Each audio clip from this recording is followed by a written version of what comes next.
All right, let's get right into it. Today, we're going deep, I mean microscopic deep, to understand one of the most contagious viruses known to humanity, measles. We're going to follow its path and break down exactly how this tiny invader pulls off a full-scale assault on the human body. And just to set the stage, look at this number, 30 million. That's the estimated number of people who get measles every single year. It's just a massive global number that shows you this virus is a relentless opponent. Okay, so if we want to understand its impact, we have to start by meeting the villain of our story. So, what exactly is the measles virus? Think of the virus like a tiny, sinister package. Inside, you've got its genetic blueprint, made of RNA. That's all wrapped up in a protective layer, kind of like an envelope. And sticking out from that envelope are these spikes. These are super important. They act like keys that are perfectly shaped to unlock our cells and let the virus inside. Now here's the really crucial part. There's only one version, or serotype, of this virus. That's actually great news for us, because it means once our immune system figures out how to beat it, that knowledge works for life. It's not like the flu, which is constantly changing its locks. And finally, get this, humans are its only natural home. It can't survive without us. So if a virus can only infect people, it needs a really, really good way to get from one person to the next. And let me tell you, measles is a grandmaster at this. Its whole strategy is just brilliant, in a way. It travels through the air. That's it. When someone who's infected coughs or sneezes, they're basically launching these invisible, virus-packed droplets into the air. If you're nearby and you breathe those in, game over. The invasion has begun. This is exactly why it's one of the most contagious diseases on Earth. Right. So once it's inside, the virus doesn't just wander around randomly. No, it follows a very precise and predictable playbook. Let's trace that path, step by step. First, it sets up camp in the cells of your throat and lungs. Think of it as establishing a beachhead. From there, it breaks into your bloodstream, which it uses like a superhighway to travel all over your body. It heads for your immune cells, and this is the sneaky part. It turns them into virus-making factories, just churning out millions of new copies of itself. Then, with its new army, it jumps back into the bloodstream for a second massive attack, spreading everywhere, including your skin. So, what does this all feel like for the person who's sick? Well, after you're first infected, nothing happens for about 10 to 14 days. That's the incubation period. You feel totally fine. Then comes what's called the prodromal period. You start to feel crummy, fever, cough, the works. After that, the really telltale signs show up. First, these unique spots inside your mouth, and then, boom, the classic measles rash all over your body. Let's zero in on that prodromal period, because it's so deceptive. You just feel like you have a really bad cold. You've got a fever, a cough, a runny nose. You'd never guess it's measles.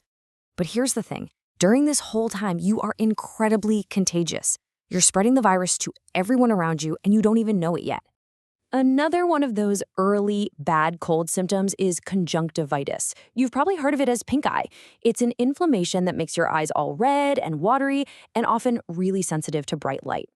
And yeah, you can see right here what that looks like. It's pretty uncomfortable. And that painful-looking redness is one of the first clues a doctor might pick up on in those early days. Okay, now for one of the absolute dead giveaways for measles, something called Koplik spots. These are not just any old mouth sores. They're these very specific bright red spots, each with a tiny white dot in the middle, kind of like a grain of salt. They only show up on the inside of the cheek, and they are so unique to measles that a doctor seeing them knows exactly what they're dealing with. Take a look. Seeing this inside someone's mouth is like finding the virus's signature. It's the calling card that screams measles, even before that famous rash ever appears. And that brings us to the main event, the thing everyone associates with measles, the rash. But here's the fascinating part. The rash isn't actually caused by the virus itself. It's the sign of your immune system launching a counterattack.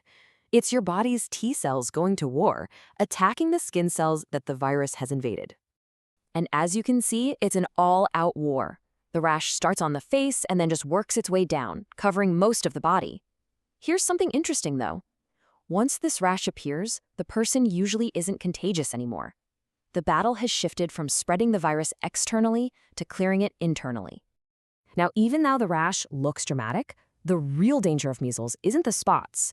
It's the complications, the serious damage it can leave behind. This is so much more than just a simple childhood sickness. One of the absolute worst case scenarios is something called encephalitis, which is a severe and dangerous swelling of the brain. And it's not impossibly rare either. It happens in about 1 out of every 1,000 cases of measles. And this image, well, it shows you exactly why that's so terrifying. On the left, a normal, healthy brain. And on the right, a brain with encephalitis. You can just see the inflammation, the damage it's causing. And that damage can be permanent. The stakes are incredibly high. For those who get encephalitis from measles, about 10% don't survive. And of those who do, a staggering 40%, almost half, are left with lifelong problems like deafness or intellectual disabilities. And that's not all. Pneumonia is another very common and serious complication. And for pregnant women, getting measles dramatically increases the risk of stillbirth. So, with a virus this efficient and this dangerous, how in the world do we fight back? Well, that brings us to how we diagnose and, most importantly, defend against it. This slide really sums it all up perfectly. On the treatment side, once you have measles, there's no specific magic bullet, no antiviral drug to kill it. All doctors can do is support your body while it fights the infection. But on the prevention side, we have an absolute game changer. A vaccine made from a weakened version of the virus that is incredibly good at teaching our immune system how to win. And the best part? That protection you get is built to last. Whether you get that immunity the hard way, by surviving a measles infection, or the smart way, through vaccination, it's typically with you for life. Your body never forgets this particular enemy. So there you have it. We know this virus. We know its structure, we know its method of attack, we know its timeline, page by page. And we have a defense that we know works. Which leaves us with a pretty important question. Knowing the enemy's playbook so well, what does it take to make sure our defenses are always up to the challenge? Thanks for joining me.